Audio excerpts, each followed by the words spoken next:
Business Order of the Day number 3, Minerals Resource Rent Tax Repeal and Other Measures Bill 2013 number 2, resumption of debate on the motion for the second reading and the amendment moved by Senator Waters. Senator Waters, in continuation.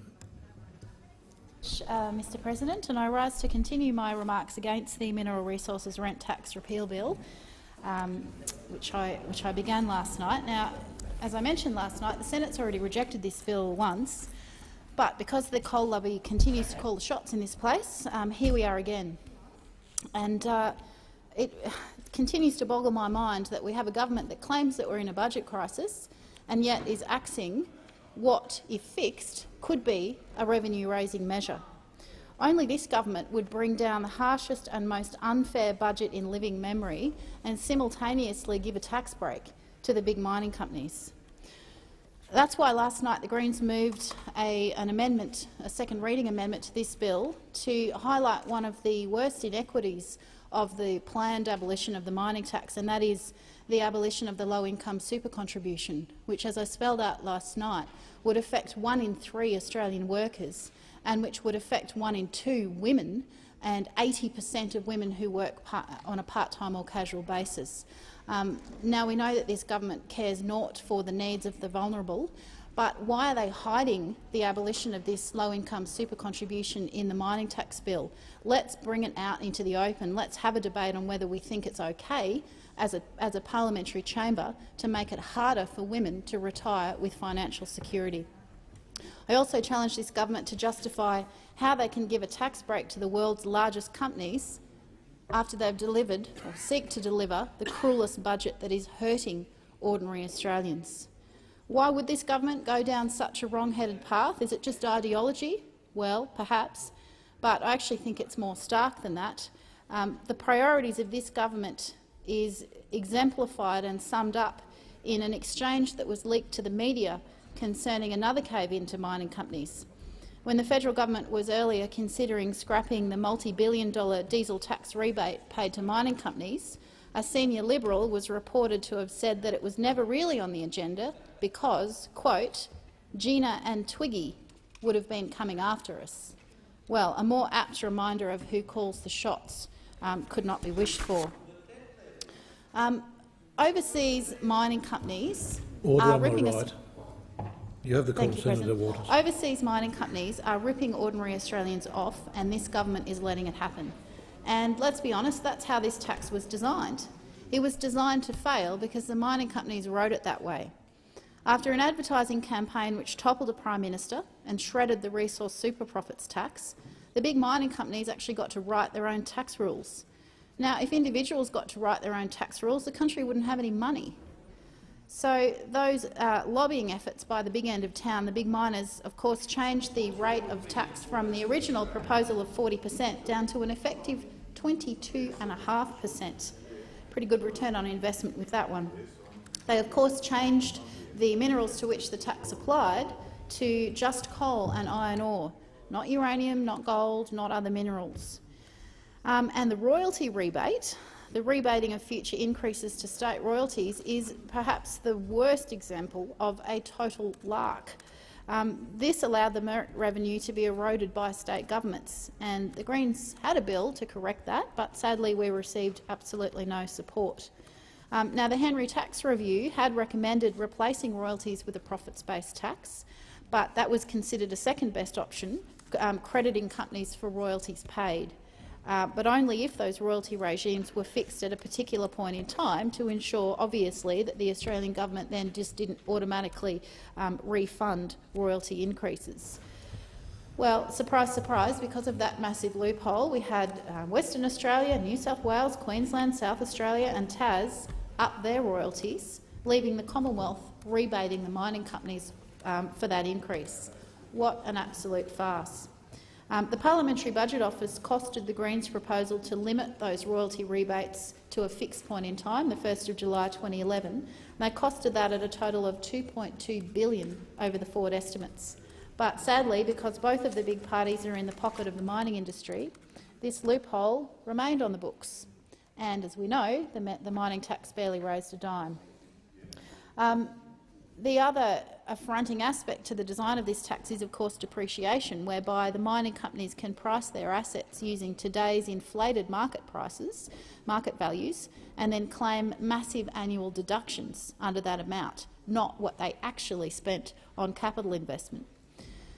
Now, $4 billion was expected to be raised under the revised version in the last financial year, but only $232 million was actually collected. Now, this was despite the fact that the profits of the big three iron ore companies to whom the tax predominantly applies, that's BHP, Rio Tinto and Glencore Xstrata, had risen by 81% in the previous financial year, and the fact that their combined half-yearly profits were $14.6 billion.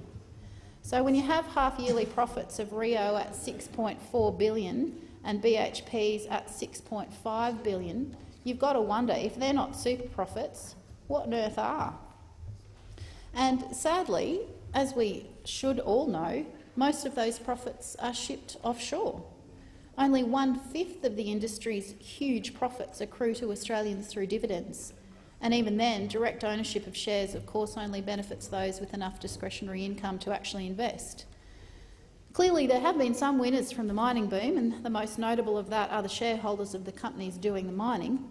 But as the Reserve Bank has put it, quote, "Since the mining sector in Australia is majority foreign-owned, most dividends and retained earnings accrue to foreigners and therefore do not add to national income." That's the Reserve Bank making that correct observation.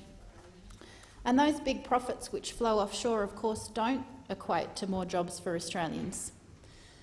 It's the government's job to govern in the public interest, and large mining profit margins are nice for mining companies, but they don't equal job creation. And if profits are not staying in the Australian economy, they're clearly not creating jobs. Now, the mining industry, of course, does create some jobs, not as many as they like to claim, but even those jobs come at a cost to the broader economy.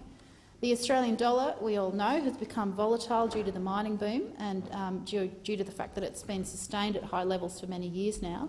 It's also keeping interest rates higher than they otherwise would be, and it's creating shortages of labour in particular regions and with certain skills. This has resulted in lower profits, fewer jobs and lower returns to shareholders in other industries, particularly manufacturing and tourism. We've got one chance to make sure that the nation gets a share of the current windfall profits being made by 80% foreign-owned multinationals.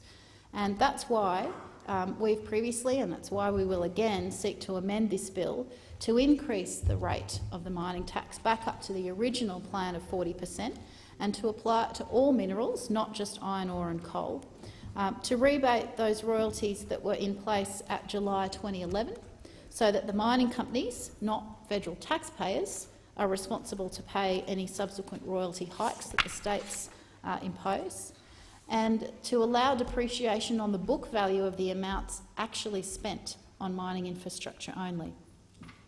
Now, according to the Parliamentary Budget Office's post-election report, those measures that I've just mentioned would raise an extra $21.8 billion in revenue.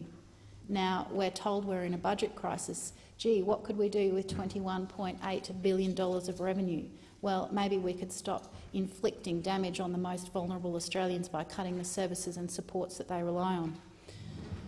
The mining boom is transitioning from the capital-intensive phase to the production phase, and of course this is when the super profits will occur, because their revenue from production will be rising while they'll be less able to deduct it against capital investments.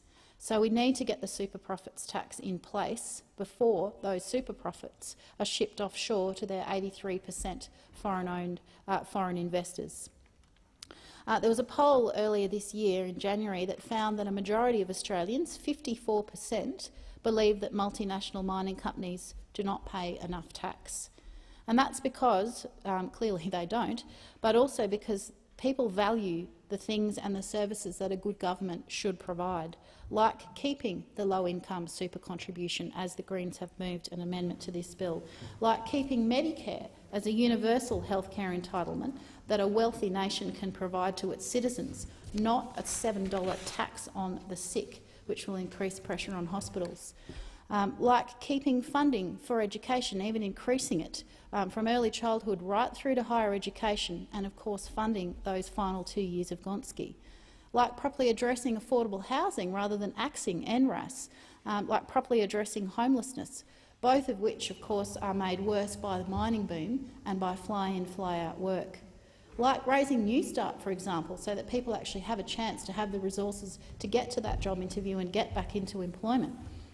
And putting single parents back onto parenting payment rather than Newstart, which leaves them up to $100 worse off per week.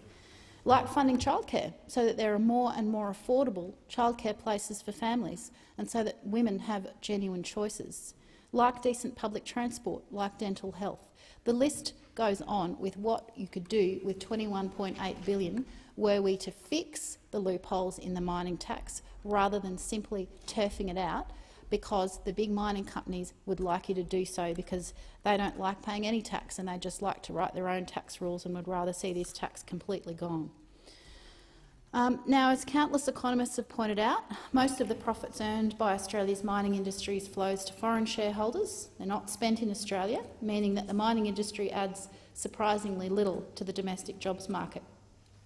But despite the potential of a mining super profits tax to reinvest wealth generated by mining back into the Australian economy, the all-knowing, all-seeing coalition MPs remain steadfast in their opposition to it. The experts say that a mining super profits tax would actually promote job creation. The current government's approach is short-sighted in the extreme and economically unsustainable.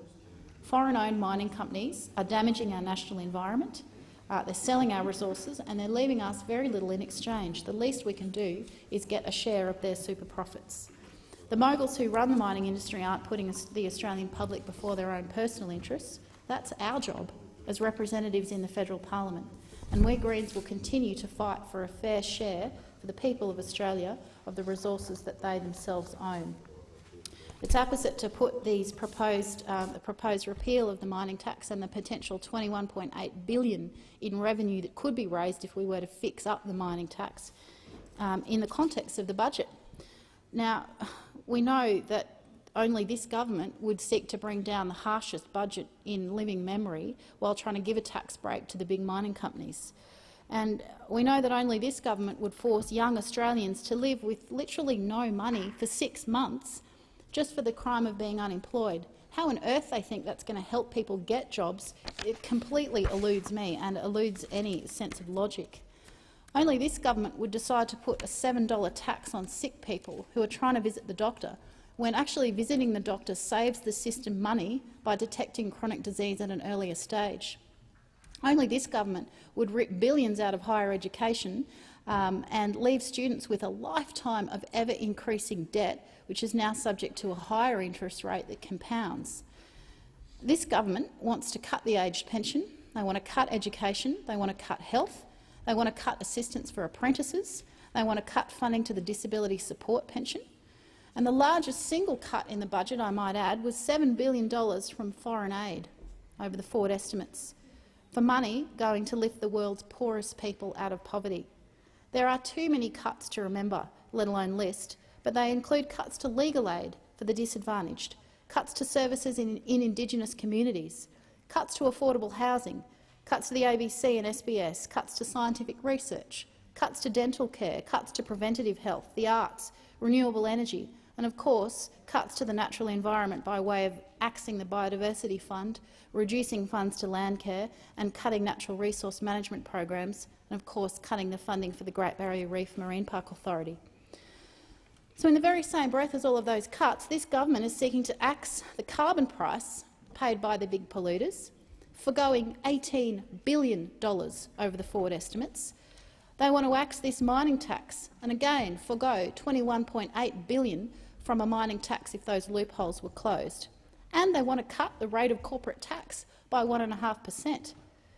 I mean, it's ultimately very clear what the priorities of this government are: deliver for the big end of town and let ordinary Australians suffer, while the coalition MPs laugh all the way to the bank. Well, I'm afraid you've got another thing coming, and you may win the battle today, but you will not win the war. The hearts and minds of the Australian community are firmly fixed on this harsh budget and they oppose it with every fibre of their being, just as we do in this place. And just as we will this mining tax repeal bill. We stand for a fair share of the profits being raised by the big mining companies going back into the Australian community, and for them to properly clean up the mess that they create. Thank you, Senator Waters.